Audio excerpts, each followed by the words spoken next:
ढाका में जब यह खबर फैल चुकी थी कि बांग्लादेश बैंक से करोड़ों डॉलर गायब हो चुके हैं, उस समय बैंक की इमारत के भीतर एक अदृश्य भय धीरे धीरे हर कमरे में फैल रहा था। अधिकारी अपने मोबाइल फोन पर अमेरिकी फेडरल रिजर्व से संपर्क करने की कोशिश कर रहे थे, लेकिन टाइम जोन के अंतर और वीकेंड के कारण कोई तुरंत जवाब नहीं मिल रहा था। बैठक कक्ष में हर तरफ कागज बिखरे हुए थे, मॉनिटर स्क्रीन लाल रंग की चेतावनियों से भरी थी और कर्मचारी समझ नहीं पा रहे थे कि आखिर कब, कैसे और किसने यह सब किया। लेकिन इसी अफरा तफरी के बीच कुछ लोग थे जिन्हें इस हड़कंप की बिल्कुल खबर नहीं थी। वो थे नॉर्थ कोरिया के लाजरस ग्रुप के हैकर्स, जो इस समय प्योंगयांग में एक काले कमरे में बैठकर मुस्कुरा रहे थे, क्योंकि उनका पहला चरण सफलतापूर्वक पूरा हो चुका था। अब उनकी नजरें थीं स्टेज 2 पर, जहां चोरी किए गए पैसों को दुनिया की नजर से छुपाते हुए नॉर्थ कोरिया तक पहुंचाना था। द आर्किटेक्ट अपनी स्क्रीन पर 81 मिलियन डॉलर के फिलीपींस पहुंचने के सबूत देख रहा था। उसकी आंखों में ठंडापन था, उस ठंडे दिमाग में हजारों लाइन का कोड घूम रहा था और अंदर कहीं गहरी संतुष्टि थी कि महीनों की मेहनत आखिरकार रंग लाई है। लेकिन वह जानता था कि असली लड़ाई अभी बाकी है, क्योंकि पैसा चोरी करना आसान था, पर दुनिया के सबसे सख्त वित्तीय निगरानी तंत्र को चकमा देना कहीं ज्यादा कठिन था। इसी सोच के साथ वह अगले चरण का आदेश देता है, ऑपरेशन क्लीन स्ट्रीम शुरू करो। फिलीपींस में इसी समय एक बैंक कर्मचारी जिसका नाम था जूलिया, वह अपनी सुबह की शिफ्ट शुरू कर रही थी जब उसने कंप्यूटर स्क्रीन पर कुछ अजीब देखा। कुछ ऐसे खाते जिनका कोई इतिहास नहीं था। अचानक उनमें करोड़ों डॉलर जमा हो चुके थे। जूलिया पहले तो हैरान हुई, फिर डर गई, क्योंकि उसके अनुभव में इतनी बड़ी रकम सिर्फ सरकारी फंड, कॉर्पोरेट अकाउंट या इंटरनेशनल रेमिटेंसेस में देखी जाती है। उसने तुरंत अपने सीनियर को बताया, सर कुछ गलत है, ये बहुत बड़ा पैसा है।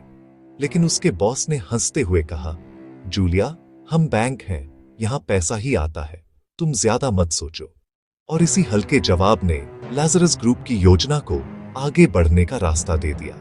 जूलिया को अंदाजा भी नहीं था कि ये वो 81 मिलियन डॉलर थे जिनकी तलाश में ढाका में सैकड़ों लोग पागलों की तरह फाइलें खंगाल रहे थे। फिलीपींस के इस बैंक का नाम था Rijal commercial banking corporation RCBC, और यही वह जगह थी जहां दुनिया की सबसे बड़ी साइबर चोरी का दूसरा चरण खेले जाने वाला था। प्योंगयांग में हैकर्स पैसे की आवाजाही को रियल टाइम में मॉनिटर कर रहे थे। उनके नकली खातों के नाम बेहद सामान्य थे। उदाहरण के तौर पर माइकल क्रूज, जेसी क्रिस्टोफर, विलियम सैंटोस, ऐसे नाम जिन्हें देखकर कोई भी बैंक अधिकारी तुरंत शक नहीं करता। खाते सिर्फ कागज पर मौजूद कंपनियों के थे, जिनके पते पर जाने पर सिर्फ खाली जमीन मिलती या बंद दुकानें। लाजरस ग्रुप ने महीनों पहले यह सारी तैयारी कर ली थी। एक सदस्य ने RCBC के ब्रांच मैनेजर को रिश्वत देकर मनाया था कि जब बड़ी रकम इन खातों में आए तो सवाल न पूछे जाएं। पैसे पहुंचने के बाद वह सीधे कैसीनो ले जाए जाएंगे, जहां उन्हें चिप्स में बदलकर धुला जाएगा। यह तरीका नॉर्थ कोरिया ने मकाओ और हांगकांग से सीख रखा था, जहां कैसीनो में पैसा सफेद करना आसान होता है, क्योंकि वहां एंटी मनी लॉन्ड्रिंग कानून बहुत ढीले होते हैं। बांग्लादेश बैंक की ओर लौटे तो वहां की रातें अब नींद रहित हो चुकी थीं। गवर्नर अतियुर रहमान को इस घटना की खबर जब मिली तो वे गुस्से और सदमे में थे। मीटिंग रूम में उन्होंने अधिकारियों पर चिल्लाते हुए कहा, क्या आप सब सो रहे थे? हमारी साइबर सिक्योरिटी कहां थी? एक अधिकारी ने धीमे से कहा, सर, हमारे स्विफ्ट सर्वर का फायरवॉल बहुत वीक है, अपडेट नहीं हुआ था। यह सुनकर गवर्नर ने माथा पकड़ लिया। एक पूरा देश जिसकी अर्थव्यवस्था कमजोर है और जिसके विदेशी मुद्रा भंडार सीमित है, ऐसे देश के लिए 81 मिलियन डॉलर बहुत बड़ी रकम थी।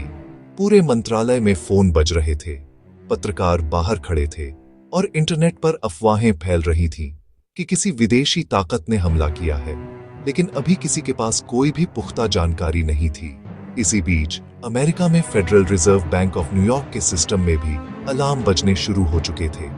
अधिकारी अपने मॉनिटर पर देखते हैं कि बांग्लादेश बैंक से भेजी गई रिक्वेस्ट असामान्य है। वे एक मीटिंग बुलाते हैं और कहते हैं, या तो यह एक गलती है या फिर किसी ने सिस्टम को हैक किया है। लेकिन इस समय तक बहुत देर हो चुकी थी, क्योंकि पैसा पहले ही फिलीपींस जा चुका था।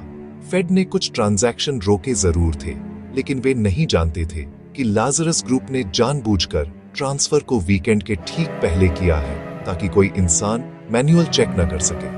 फेड ने बांग्लादेश बैंक को कॉल किया, लेकिन उस समय ढाका में आधी रात थी, फोन कोई नहीं उठा रहा था। इस तरह दुनिया के सबसे महत्वपूर्ण वित्तीय संस्थानों के बीच एक छोटी सी चूक ने नॉर्थ कोरिया को मौका दे दिया। फिलीपींस में अब खेल शुरू हो चुका था। आरसीबीसी की जुपिटर स्ट्रीट ब्रांच का मैनेजर, जिसे पहले ही रिश्वत मिल चुकी थी, वो सुबह बैंक में आते ही मुस्कुरा रहा था। वह जानता था कि आज बड़ा दिन है। उसने नकली खातों को एक्टिवेट किया और अपने कर्मचारियों से कहा कि जब मैं कहूं तो इन खातों से पैसे निकलवा देना। जूलिया की चिंता बढ़ गई थी, लेकिन उसका बॉस बोला, हम बड़े लोगों का पैसा रखते हैं, तुम अपना काम करो। वह नहीं जानती थी कि ये बड़े लोग वास्तव में नॉर्थ कोरिया के साइबर अपराधी हैं। प्योंगयांग में लाजरस ग्रुप के हैकर्स अब भी फोकस्ड थे। उनके पास एक बड़ा डिजिटल बोर्ड था जिसमें रियल टाइम में 4 चीजें दिख रही थीं। 1. बांग्लादेश बैंक के सिस्टम की गतिविधि। 2. फेडरल रिजर्व के जवाब। 3. आरसीबीसी के खाते में पहुंचे पैसे। 4. फिलीपींस के कैसिनो के लेन देन। सब कुछ एकदम परफेक्ट टाइमिंग से चल रहा था। द आर्किटेक्ट अपनी कुर्सी पर पीछे झुककर बोला, अगर अगले 12 घंटे सब ठीक रहा तो यह इतिहास का सबसे साफ साइबर मनी लॉन्ड्रिंग ऑपरेशन होगा। बांग्लादेश बैंक टीम अब तक यह पता लगाने की कोशिश कर रही थी कि प्रिंटर क्यों बंद था। जब तकनीशियन ने प्रिंटर खोला तो उसे पता चला कि उसके सॉफ्टवेयर में एक अजीब कोड इंस्टॉल था। वह चौंक गया। ये तो किसी ने जानबूझकर किया है। उसने आईटी टीम को बुलाया, जिन्होंने देखा कि स्विफ्ट सर्वर के लॉग्स गायब थे। अब किसी को शक नहीं रहा, ये कोई साधारण फ्रॉड नहीं था, ये एक सुनियोजित हमला था। आईटी हेड ने कहा, सर, ये किसी प्रोफेशनल ग्रुप का काम है, शायद किसी देश का भी। गवर्नर के हाथ से पानी का गिलास गिर गया। किसी देश का? यह युद्ध है। इस बीच फिलीपींस के अंदर दुनिया का सबसे गुप्त और तेज मनी लॉन्ड्रिंग पाइपलाइन शुरू हो चुका था। $81 मिलियन 4 अलग अलग खातों में गए। माइकल क्रूज, विलियम सैंटोस, जेसी क्रिस्टोफर और एक चौथा खाता जिसका नाम ऐसा रखा गया था जो स्थानीय फिलीपींस निवासी जैसा था। सोमवार की सुबह 9 बजे बैंक मैनेजर ने चुपचाप अपने कुछ विश्वसनीय कर्मचारियों को बुलाया। उसने उन्हें निर्देश दिया, जो पैसा इन खातों में आया है उसे तुरंत निकालो और इन एड्रेस पर भेजो। उन पते पर बड़े बड़े बैग इंतजार कर रहे थे जिनमें कैश रखना था। ये पैसा एक कार में बैठकर सीधे सोलेर और माइडस नाम के 2 बड़े कैसीनो में ले जाया जाता, जहां इसे जुआ चिप्स में बदला जाता। फिलीपींस की गैम्बलिंग इंडस्ट्री में कानून बहुत ढीले थे। कैसीनो में कौन कितना पैसा लगा रहा है, कौन जीत रहा है या हार रहा है, इन सब का कोई कड़ा रिकॉर्ड नहीं रखा जाता था। यही नियम लाजरस ग्रुप के लिए सबसे बड़ा वरदान थे। एक बार जब पैसा कैसीनो चिप्स में बदल जाता तो दुनिया की कोई भी एजेंसी यह साबित नहीं कर सकती कि यह पैसा किसका था। बांग्लादेश बैंक के कमरे में अब तनाव चरम पर था। अधिकारी एक एक स्क्रीन देखते जा रहे थे। वही स्विफ्ट रसीद जो उन्होंने 2 दिन से नहीं देखी थी, अब लगातार प्रिंट होकर निकल रही थी। हर रसीद में लिखा था, पेमेंट कंफर्म्ड। ये देखकर कर्मचारियों को चक्कर आने लगे। एक कर्मचारी ने तो गुस्से में प्रिंटर बंद कर दिया। बस करो, हम ये सब कैसे रोकेंगे? गवर्नर ने कहा, हम तुरंत फेडरल रिजर्व को कॉल करेंगे अभी। लेकिन इस बार भी कॉल रात का समय था और जवाब नहीं मिला। अब वे समझ चुके थे कि यह हमला वीकेंड को ध्यान में रखकर किया गया है। प्योंगयांग में लाजरस ग्रुप के कमरे में अलग ही सन्नाटा था। सबकी आंखें सिर्फ एक स्क्रीन पर थीं, कैसीनो के ट्रांजैक्शन। जैसे ही आरसीबीसी से पैसा कैसीनो के खाते में पहुंचता, प्योंगयांग में स्क्रीन हरी हो जाती। 10 million, 20 million, 40 million. The architect, system स्थिर है, अगले चरण हेतु तैयार रहें। इधर फिलीपींस के कैसीनो में पैसों की बारिश हो रही थी। कैसीनो मैनेजर, जो पहले से इस ऑन ऑपरेशन में शामिल था, बड़ी मुस्कान के साथ बोला, आज हमारा लकी डे है। कैशियर चिप्स एक दूसरे को दे रहे थे, ग्राहक भीड़ में घुल मिल रहे थे और कोई नहीं जानता था कि उनके सामने जो चिप्स घूम रहे हैं वह वास्तव में नॉर्थ कोरिया द्वारा चुराए गए $1 मिलियन हैं। बांग्लादेश बैंक अब फेड को करोड़ों कॉल कर चुका था। जब आखिरकार फेड से एक अधिकारी फोन उठाता है, वह पूछता है, क्या आपने 35 ट्रांजैक्शन भेजे थे? बैंक का कर्मचारी कांपती आवाज में कहता है, नहीं, हमारा सिस्टम हैक हुआ है, तुरंत सारे ट्रांसफर रोकें। लेकिन जवाब आता है, हम कुछ रोक पाए हैं, लेकिन $81 मिलियन पहले ही फिलीपींस पहुंच चुका है। यह सुनकर पूरे बैंक में सन्नाटा छा जाता है। गवर्नर कुर्सी पकड़ते हैं। 81 मिलियन कौन? और यही असली खेल शुरू होता है। बांग्लादेश बैंक के सामने $1 अरब की चोरी का सवाल था, लेकिन कोई सुराग नहीं था। यह सिर्फ हैकिंग नहीं, बल्कि एक आर्थिक युद्ध की घोषणा जैसा था, और जांचकर्ताओं पर दुनिया भर की नजरें थीं। जल्द ही शक की सुई प्योंगयांग की तरफ घूमने लगी। फोरेंसिक टीमों ने मैलवेयर के कोड में अनोखे डिजिटल सिग्नेचर खोजे, जो पहले भी नॉर्थ कोरियन हैक्स में इस्तेमाल हुए थे। हर टुकड़ा एक ही तस्वीर बना रहा था। यह काम लाजरस ग्रुप का था।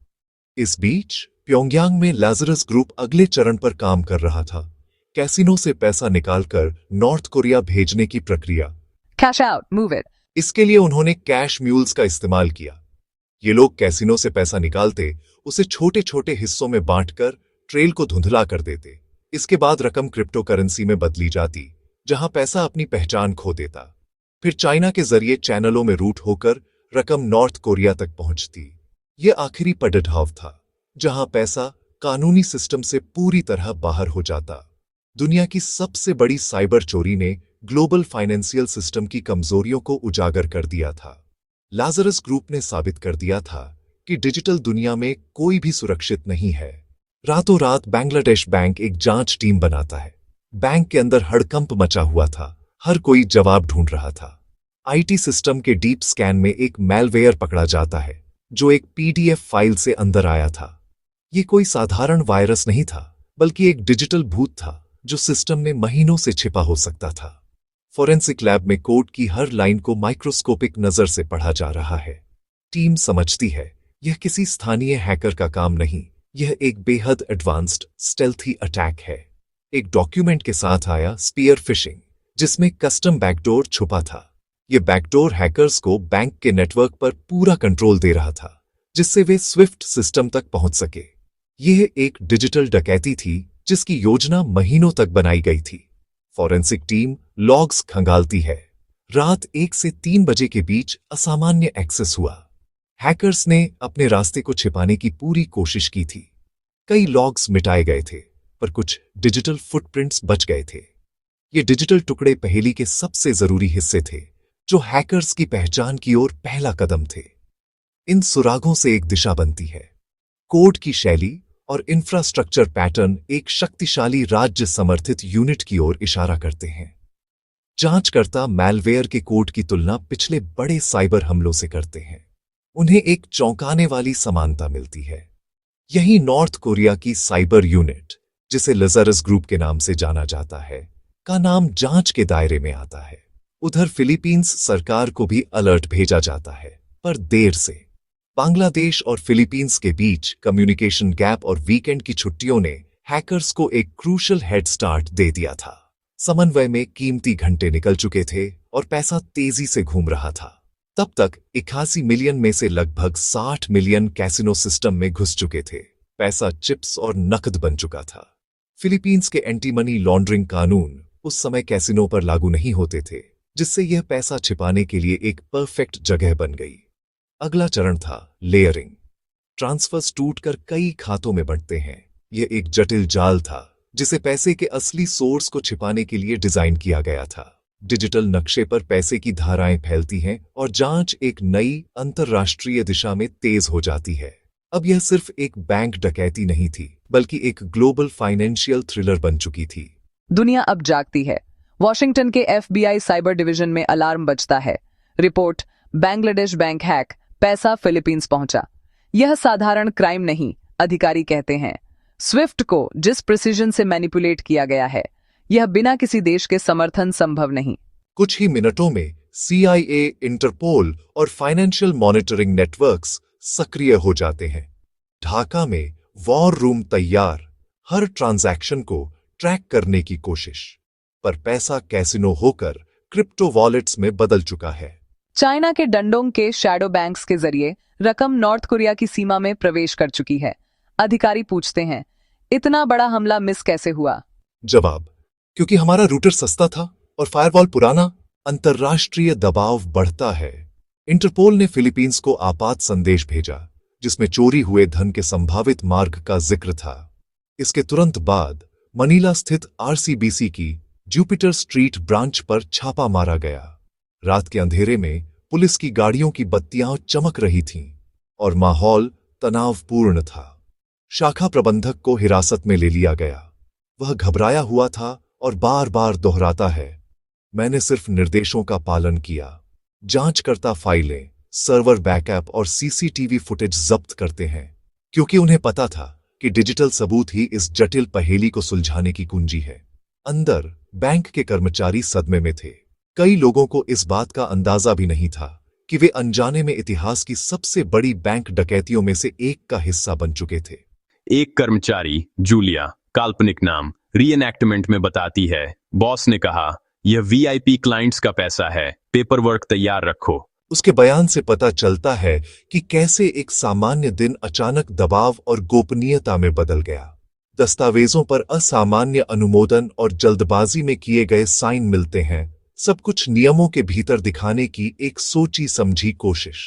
हर हस्ताक्षर के पीछे एक कहानी छिपी थी, जिसे अब जांचकर्ता उजागर करने में लगे थे। जांच की लीड्स श्रीलंका वाले ट्रांसफर तक पहुंचती हैं। यहां किस्मत ने एक अहम भूमिका निभाई। 20 मिलियन का भुगतान एक मामूली टाइपिंग गलती से अटक जाता है। जुपिटर फाउंडेशन बनाम जुपिटर स्ट्रीट फाउंडेशन। ये एक छोटी सी भूल थी, लेकिन इसके परिणाम बहुत बड़े होने वाले थे। एक जर्मन बैंक के कंप्लायंस ऑफिसर को यह विसंगति अजीब लगी। मिलान न होने पर कंप्लायंस टीम तुरंत फंड को होल्ड पर डाल देती है। यही छोटी गलती एक बहुत बड़ा मोड़ बनती है। इस एक अलर्ट के कारण हैकर्स के बाकी 30 ट्रांसफर अनुरोध भी रुक जाते हैं, जिससे लगभग $900 मिलियन आगे नहीं बढ़ पाते। जांच टीमें ढाका, मनीला, कोलंबो के बीच धन के रास्ते मैप पर पिन हॉप से ट्रेस करती हैं। एविडेंस बोर्ड पर ट्रांसफर स्लिप्स, कॉल लॉग्स और टाइमलाइन जुड़ती जाती है। हर सबूत एक नई कड़ी जोड़ रहा था। आधिकारिक रिकॉर्ड के अनुसार जब्त दस्तावेज और टाइपो ट्रिगर अलर्ट ने धन के बड़े हिस्से को रोक दिया। एजेंसियां समन्वय बढ़ाती हैं। संदिग्ध नेटवर्क की पहचान पर काम जारी है। कई कड़ियां अभी भी जांच के अधीन। यह मामला वैश्विक वित्तीय प्रणाली की कमजोरियों को उजागर करता है। सबक स्पष्ट है, कभी कभी एक छोटी सी विसंगति भी वित्तीय अपराध की सबसे मजबूत श्रृंखला को तोड़ सकती है। एफबीआई और एनएसए मिटाए गए लॉग्स को रिकवर करते हैं। एक लगभग अनट्रेसेबल मालवेयर के भीतर एक कोड सिग्नेचर उभरता है, ठीक वैसा जैसा सोनी पिक्चर्स हैक और वॉनाक्राई में दिखा था। फॉरेंसिक एक्सपर्ट धीमे से कहते हैं, यह लाजरस ग्रुप का सिग्नेचर है। एक कोड कमेंट बचा रह गया। कोरियन वाक्य, मुगिरुल समग्योरा, हथियार छिपाओ। मिलिट्री इंटेलिजेंस मेल कराती है, यह वाक्य उनके ट्रेनिंग मैनुअल में दर्ज है। टाइम स्टैम्प, हैश मैच और C2 इंफ्रास्ट्रक्चर की समानताएं जुड़ती जाती हैं। डार्क वेब चैटर और क्रिप्टो ट्रेल भी उसी नेटवर्क की ओर इशारा करते हैं। अब कोई संदेह नहीं, ये स्टेट स्पॉन्सर्ड अटैक है, योजनाबद्ध और छुपा हुआ। यूएन सिक्योरिटी काउंसिल में बंद दरवाजा ब्रीफिंग होती है।